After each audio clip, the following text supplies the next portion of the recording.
జ్ఞానబల్బు ఛానల్లో సాహిత్యం, చరిత్ర, భాషాశాస్త్రం, రాజకీయ చరిత్ర, పురాణేతిహాసాలు మొదలుకొని మానవ మేధ సాగిన ప్రతి చోటును తెలుగువారికి వినోదం, విజ్ఞానం అందించేలా పరిచయం చేయబోతున్నాం. ఇదంతా అందుకోవడానికి మీరు చేయాల్సిందల్లా ఈ ఛానల్కు సబ్స్క్రైబ్ చేయటం, మీకు తెలిసిన వారితో పంచుకోవటం.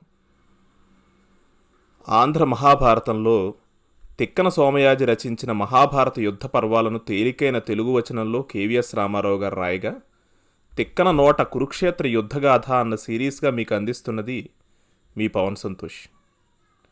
కురుక్షేత్ర యుద్ధం ప్రారంభమైన 18 రోజుల వరకు సాగింది. ఈ భాగంలో మనం వినబోతున్నది యుద్ధానికి కొద్ది రోజుల ముందు కథ. తిక్కన తన మహాభారతాన్ని శివకేశవ అద్వైతానికి ప్రతిరూపమైన హరిహరనాథునికి వినిపిస్తూ నడిపించాడు. ఆ హరిహరనాథునితో తిక్కన ఇలా చెప్తున్నాడు: ఓ హరిహరనాథ, ఇక భారత యుద్ధ వృత్తాంతం విను. జనమేజయుడికి వైశంపాయనుడు అతని ముత్తాతలు పాండవుల వృత్తాంతాన్ని విపులీకరిస్తూ వాళ్లకి కౌరవులకి మధ్య జరిగిన మహాభారత సంగ్రామ క్రమాన్ని వినిపించడానికి పూనుకున్నాడు. కృష్ణుడి సంధి ప్రయత్నాలు విఫలమైనాయి. దుర్యోధనుడు దుశ్శాసన కర్ణ శకునులతో సభ విడిచి వెళ్ళిపోయాడు. వాళ్లంతా కలిసి కృష్ణుణ్ణి బంధించబోతున్నారని గ్రహించాడు సాత్యకి. యాదవ సైన్యంతో కృతవర్మని సభాభవనం ముందుంచి తానొక్కడే లోపలికి వెళ్ళి దుర్యోధనుడి పన్నాగం గురించి రహస్యంగా అన్న చెవిలో చెప్పాడు. తర్వాత అతని అనుమతితో సాత్యకి అక్కడున్న వాళ్ళందరికీ దుర్యోధనుడి పథకం గురించి వివరించాడు. కృష్ణుడు తన సంగతి తాను చూసుకోగలనని, ఇక బయలుదేరడానికి అనుమతి ఇవ్వమని ధృతరాష్ట్రుడిని అడిగాడు.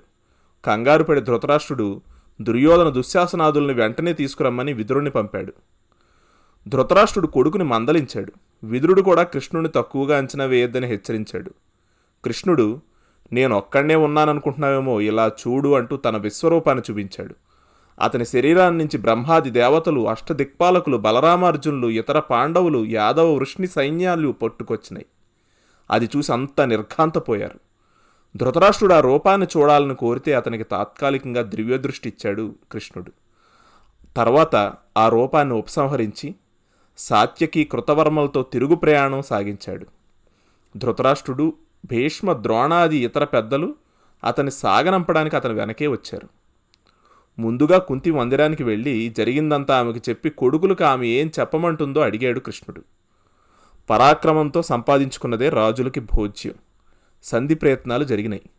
వాళ్లతో కలిసి ఉండడం సాధ్యం కాదని తేలిపోయింది. ఇంకా అనుమానాలు వద్దు, యుద్ధమే మార్గమని చెప్పు అన్నదామే. కృష్ణుడు అక్కడి నుంచి బయలుదేరి అందరినీ వీడ్కొలిపి ఒక్క కర్ణుణ్ణి మాత్రం తనతో రమ్మని తీసుకెళ్లాడు. మరో వంక ధృతరాష్ట్రుడి కొలువులో అంతా కృష్ణుడి రాయబార విశేషాలు మాట్లాడుతుంటే భీష్మద్రోణులు దుర్యోధనుడితో కనీసం కుంతైన యుద్ధం వద్దని చెప్తుందనుకున్నాం. అది జరగలేదు. పాండవులకు దిశానిర్దేశం చేయగలిగిన వాళ్ళు ఇద్దరే, కృష్ణుడు, కుంతి. వాళ్ళిద్దరు యుద్ధం వైపే మొగ్గు చూపుతున్నారు. అడ్డుపడకపోతే యుద్ధం తప్పదు. నువ్వు వెంటనే బయలుదేరి వెళ్ళి దారిలోనే కృష్ణుడిని ఆపి అతనితో కలిసి ధర్మరాజుతో సంధి మార్గం ఆలోచించు అని ఉపదేశించారు. మొహాన గంటు పెట్టుకుని మౌనంగా ఉండిపోయాడు దుర్యోధనుడు. ధృతరాష్ట్రుడు ఏమీ మాట్లాడలేదు. విషయం అర్థమైంది. జీవితంలో అన్నీ చూసిన వాళ్ళం మేము. మాకింకా మిగులున్న ఆశలేమీ లేవు. ఒళ్ళు దాచుకోవడానికి ఈ మాటలు అనడం లేదు. వెళ్ళొస్తాం అని అక్కడి నుంచి వెళ్ళిపోయారు వాళ్ళిద్దరూ. దుర్యోధనుడు తన మందిరానికి వెళ్ళాడు. కృష్ణుడు కర్ణుడితో రహస్యంగా అతని జన్మ వృత్తాంతం చెప్పి అతను నిజానికి కుంతి కొడుకని, పాండవ పక్షానికి వస్తే అతన్ని రాజును చేస్తానని, ద్రౌపది కూడా అతన్ని ఆరో భర్తగా తీసుకుంటుందని చెప్పాడు. కర్ణుడు అతన్ని సున్నితంగా తిరస్కరించి జన్మరహస్యం గురించి తను ముందే విన్నానని, అయితే దుర్యోధనుని వదిలి వచ్చే ప్రసక్తి లేదని స్పష్టం చేసి ఈ విషయాన్ని రహస్యంగానే ఉంచమని కోరాడు. కృష్ణుడు ఒప్పుకుని ఇంక 7-8 రోజుల్లో అమావాస్య అని, యుద్ధానికి అదే సరైన ముహూర్తమని దుర్యోధనాదులతో చెప్పమని పాండవుల దగ్గరికి బయలుదేరాడు. ఇంకో వంక కుంతి కర్ణుని కలవాలని నిశ్చయించుకుంది. ఉదయాన్నే అతను చూడాలని వెళ్తే అతను గంగా స్నానానికి వెళ్ళాడని విని అక్కడికి వెళ్ళి అతని జపం అయ్యేంతవరకు అక్కడే కూర్చుంది. అతను ఆమెను చూసి నమస్కరించి వచ్చిన పని ఏమిటని అడిగాడు. రహస్యంగా ఆమె తనే అతని తల్లినని, పాండవులతో కలవమని కోరింది. అతను ఆ విషయం ముందే తెలుసని, అయితే తను దుర్యోధనుడు రుణం తీర్చుకుంటానని బదులిచ్చాడు. ఆమె అంత దూరం వెతుక్కుంటూ వచ్చింది గనుక యుద్ధంలో అర్జునుడు తప్ప పాండవుల్లో మరెవ్వరినీ చంపనని మాటిచ్చాడు కర్ణుడు. అది బాగానే ఉందిలెమ్మని కుంతి వెళ్ళిపోయింది. కృష్ణుడు ఉపప్లావ్యం చేరుకుని జరిగిన విషయాలన్నీ క్లుప్తంగా చెప్పి విశ్రాంతి తీసుకున్నాడు. ఆ రోజు రాత్రి ధర్మరాజు తమ్ములతో కలిసి కృష్ణుడిని రప్పించి హస్తిన్లో జరిగిన విషయాలన్నీ వివరంగా చెప్పమన్నాడు. కృష్ణుడు ఎవరెవరు ఏమేం మాట్లాడింది, ఏం చేసింది చెప్పాడు. చివరకు దుర్యోధనుడు తన బంధించడానికి ప్రయత్నిస్తే తను ఆ సమయానికి తగ్గట్టు హంగులు మాయలు చేసి బయటపడ్డానని వివరించాడు. కుంతి చెప్పిన మాటలు వినిపించి యుద్ధమే కర్తవ్యం అని తన అభిప్రాయం కూడా చెప్పాడు. ఇంకా సంధి ప్రయత్నాలకు అవకాశం ఏమైనా ఉందా అని అడిగాడు ధర్మరాజు. లేదన్నాడు కృష్ణుడు. తమ్ముళ్ళ అభిప్రాయం అడిగితే అర్జునుడు కృష్ణుడు యుద్ధమే మార్గం అంటే అదే తమ అభిప్రాయం అని అన్నాడు. యుద్ధమే కర్తవ్యం అని నిర్ణయించాడు ధర్మరాజు. కౌరవులకి భీష్ముడు సర్వసైన్యాధ్యక్షుడిగా ఉండబోతున్నాడు కనుక తమ వైపు నుంచి మంచి సమర్థుడైన వాడిని సర్వసేనాధిపతిని చేయాలన్నాడు ధర్మరాజు. సహదేవుడు విరాటుడి పేరు సూచించాడు. నకులుడు ద్రుపదుణ్ణి పెడదామన్నాడు. దృష్టద్యుమ్నుడు గాని శిఖండి గాని అయితే బాగుంటుందన్నాడు. ధర్మరాజు కృష్ణుడు ఉద్దేశం అడిగాడు.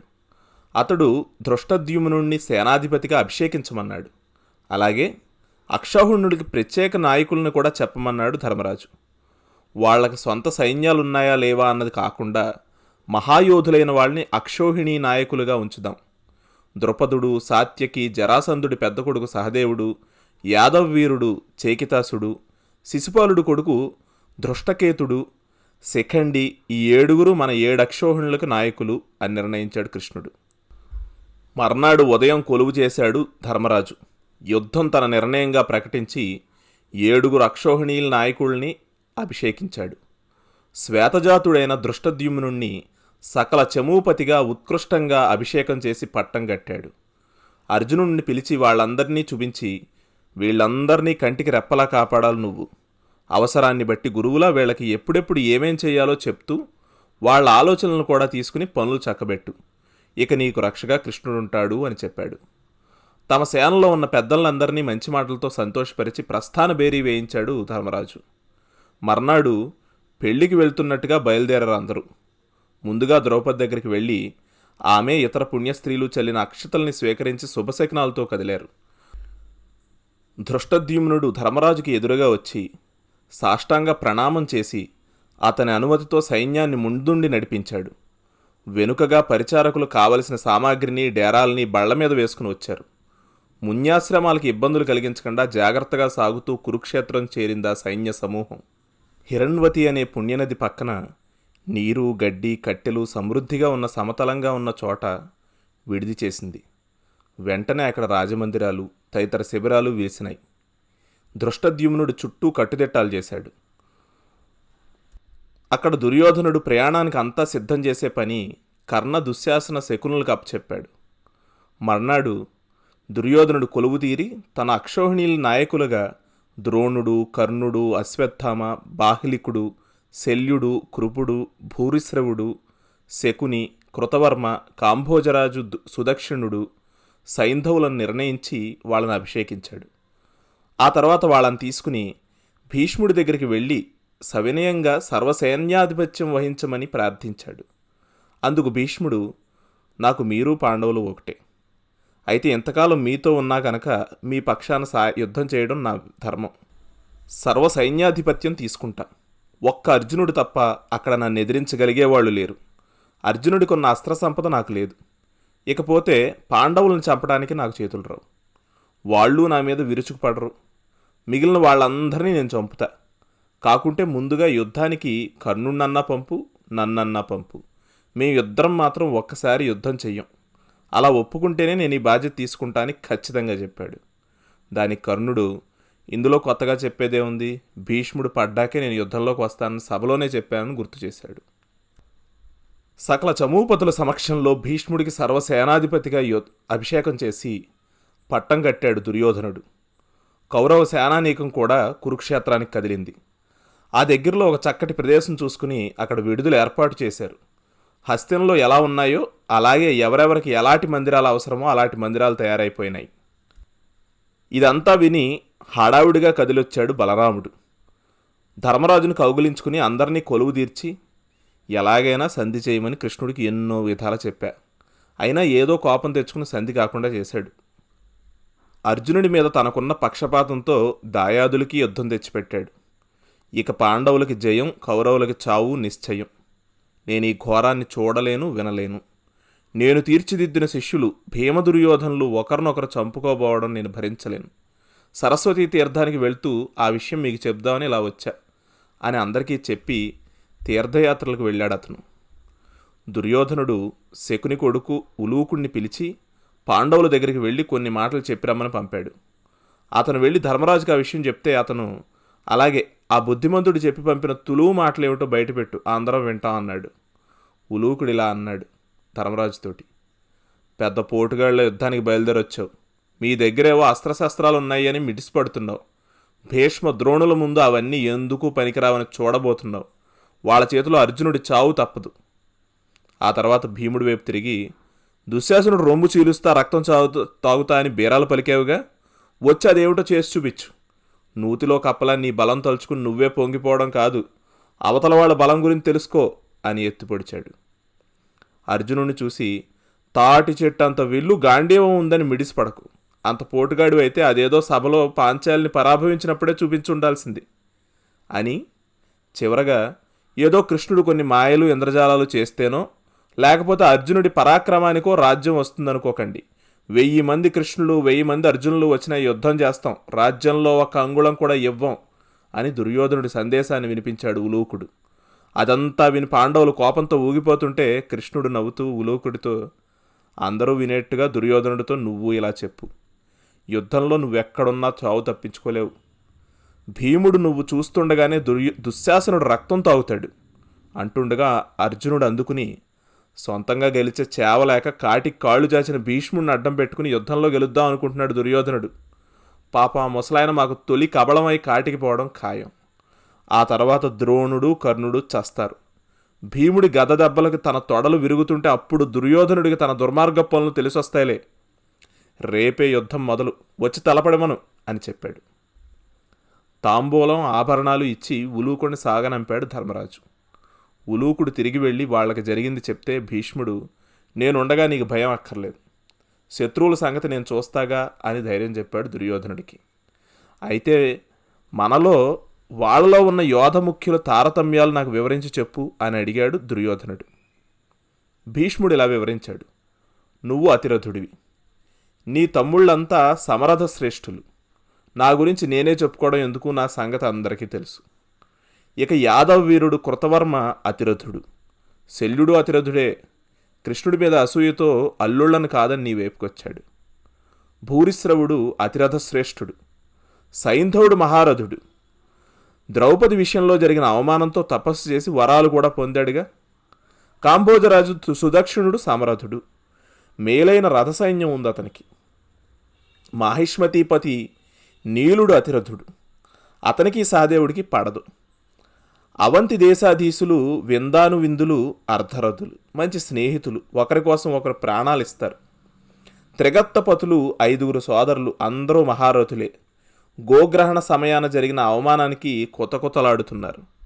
ఇక లక్ష్మణకుమారుడు సమరథుడు, కోసలరాజు బృహద్బలుడు సమరథుడు, దండధరుడు కూడా సమరథుడే.